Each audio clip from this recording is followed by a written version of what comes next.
ஒரு நாளைக்கு எத்தனை பேஷண்ட்டை ஒரு டாக்டர் பார்க்க முடியும்?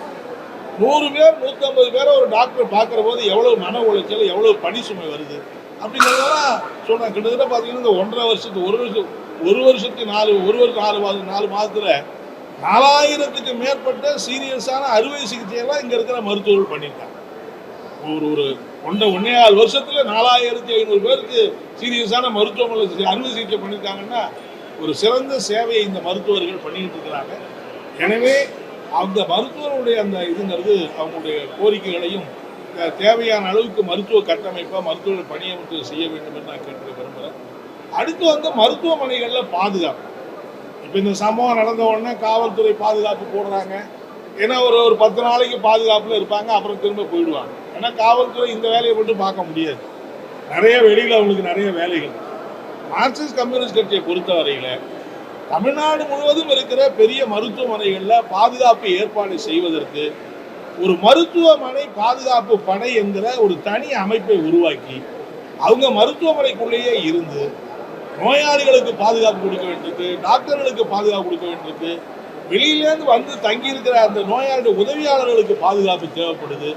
ஒரு மருத்துவமனை பாதுகாப்பு படை என்பதை ஒரு மருத்துவமனைக்கு 5 பேரோ 6 பேரோ எத்தனை பேர் தேவை இருக்கோ அது செஞ்சால் ஒரு மருத்துவமனை பாதுகாப்பு என்பது இருக்குது. ஏன்னா காவல்துறை வேணான்னு நான் சொல்லலை, ஆனால் காவல்துறை இருக்கிற எல்லா இடங்களையும் வந்து இங்கேயே எத்தனை நாளைக்கு இருக்க முடியும், வருஷம் பூரா இருக்க முடியுமாங்கிற ஒரு கேள்வி என்பது இருக்குது.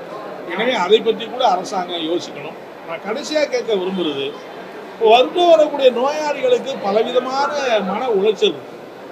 நல்ல ட்ரீட்மெண்ட் கிடைக்குதா, நல்ல ட்ரீட்மெண்ட் கிடைக்குமா, இவங்களுக்கு என்ன இது அப்படிங்கிற பலவிதமான கேள்விகள் இருக்கு, அவங்களுடைய குறைகள் இருக்கு. ஆனால் அந்த குறைகள்லாம் யாருக்கிட்ட போய் சொல்றது? அப்படி சொன்னாலும் யார் தீர்வு காண்பதற்கான ஏற்பாடு என்ன இருக்கு?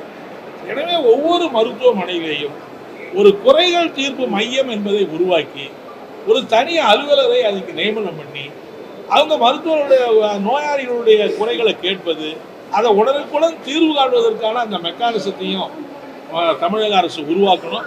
இப்படியெல்லாம் செய்வதன் மூலம் மேலும் அரசு மருத்துவமனைகளுடைய சேவையை சிறப்பாக்க முடியும். அதன் மூலம் தமிழ்நாட்டு மக்களுடைய உடல்நலத்தை பாதுகாக்க முடியும். இந்த பணியில் ஈடுபட்டிருக்கிற மருத்துவர்களோ செவிலியர்களோ மருத்துவமனை ஊழியர்களோ மன உளைச்சலுக்கு ஆளாகாமல் நிம்மதியாக பணியாற்றக்கூடிய அப்படிப்பட்ட சூழலை உருவாக்குவதற்கு நடவடிக்கை எடுக்க வேண்டும் என்று இந்த நேரத்தில் மார்க்சிஸ்ட் கம்யூனிஸ்ட் கட்சியின் சார்பில் கேட்டுக்கொள்கிறேன். வெளியில் கூட இப்போ தமிழ்நாட்டில் வேறு பல இடங்கள்லையும் மருத்துவர்கள் மற்றவங்கள்லாம் இந்த மாதிரி தொடர்ந்து நடக்கிற போது நாங்கள் எப்படி பணியாற்றுவது என்கிற ஒரு நியாயமான கோரிக்கையை முன்வைத்து அவங்க வந்து போராடிக்கிட்டு இருக்கிறாங்க.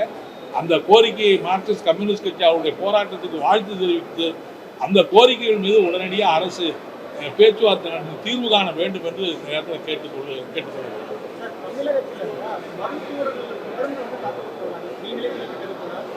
கடந்த 9வது மாதம் உச்சநீதிமன்றத்தில் கல்கத்தா சம்பவத்துக்கு அப்புறமா அனைத்து மருத்துவமனைகளிலேயும் வந்து பாதுகாப்பு ஏற்பாடுகளை தீவிரப்படுத்தணும்னு சொன்னாங்க. தமிழக அரசு அடுத்த மருத்துவமனை சுற்றிருக்கிறாங்க. அதுக்கப்புறமும் தொடர்ந்து இந்த சம்பவம் நடக்கிற எங்கேயோ ஒரு தவறு இருக்குன்னு கண்டிப்பா ஒரு தவறோ ஒரு குறையோ இல்லாமல் இது நடக்கல. அரசாங்கம் வந்து உச்ச நீதிமன்ற தீர்ப்பு அடிப்படையில் சில நடவடிக்கை எடுத்திருக்காங்கிறது வேணா இருக்கலாம். ஆனால் இன்னும் அந்த கட்டமைப்பு முழுமைப்படுத்தப்படாத நிலைமை என்பது இருக்குது அப்படிங்கிறத நான் சொல்ல. அதனால தான் நம்ம சொல்கிறோம், இது ஏதோ இன்னைக்கு நடந்து போச்சு, இன்னைக்கு உடனே ஒரு போலீஸு மற்றதெல்லாம் போடுறது மட்டும் இல்லை. இதுக்கான ஒரு 3-4 விஷயங்களை நாங்கள் அழுத்தமாக வற்புறுத்தோம். நான் ஏற்கனவே சொன்னேன், போதுமான அளவுக்கு டாக்டர்களையும் மற்றவர்கள் நியமிக்கலைன்னா ஒரு ஒரு ஒரு டாக்டர் எவ்வளவு தூரம் பேஷண்ட்டை பார்க்க முடியும், அவருடைய மனநிலை எப்படி இருக்கும்லாம் இருக்குல்ல. ஸோ அந்த குறைகள் நிச்சயமாக இருக்குது. அந்த குறைகளை அரசு உடனடியாக வந்து இந்த சம்பவத்தை ஒரு அனுபவமாக ஏற்றுக்கிட்டு உடனடியாக அதை தீர்வு காணுவதற்கான நடவடிக்கை எடுக்க வேண்டும் என்று இந்த மருத்துவமனை வந்து தொடங்கி கிட்டத்தட்ட 1.5 ஆண்டுகள் தான் ஆகுது.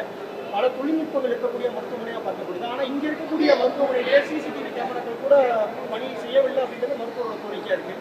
அப்போ இது முழுக்க வந்து எதுவுமே கண்டுகொள்ளவில்லைன்றதுனால பார்க்க முடியும். இல்லை அப்படி சொல்ல முடியாது. அதாவது இவ்வளோ பெரிய மருத்துவமனையை கட்டி ஒரு 1.5 வருஷத்துக்கு முன்னாடி திறந்து இன்னைக்கு வந்து எல்லாருக்கும் நல்ல சிகிச்சை கிடைக்கக்கூடிய இந்த கட்டமைப்பை உருவாக்கி இருக்கிறது என்பது ரொம்ப பாராட்ட வேண்டிய நல்ல விஷயம். அதில் சில குறைகள் வருகிற போது அந்த குறைகளை கவனிக்கணுங்கிறது தான் என்னுடைய வருத்தம். குறைகள் இருக்குன்னா ஒரு பெரிய கட்டமைப்பை உருவாக்கிறத நம்ம குறைச்சி மதிப்பிட முடியாது. இவ்வளோ பெரிய கட்டமைப்பு இருக்குது, இவ்வளோ மருத்துவர்கள் இருக்கிறாங்க, இவ்வளவு மருத்துவர்கள் அர்ப்பணிப்போடு பணியாற்றுறாங்க. அதனாலதான் ஒரு நல்ல வைத்தியம் கிடைக்கலன்னு வைங்க, ஏன் இவ்வளவு பேர் வராங்க? அப்ப நல்ல வைத்தியம் கிடைக்கிறதால தான் இவ்வளவு பேர் வராங்க. இவ்வளவு நல்ல சிறப்பெல்லாம் இருக்கு. ஆனா அதையும் தாண்டி சில குறைகள் இருக்கு. அந்த குறைகளை அரசு நிவர்த்தி பண்ண வேண்டும் என்று நான் நம்புகிறேன். பாதகம் செய்பவரை கண்டால் நாம் பயங்கொள்ளலாகாது பாப்பா, மோதி மிதித்து விடு பாப்பா, அவர் முகத்தில் உமிழ்ந்து விடு பாப்பா. அண்மை செய்திகளை உடனுக்குடன் தெரிந்து கொள்ள இணைந்திருங்கள் இயம்நாடு தொலைக்காட்சியுடன்.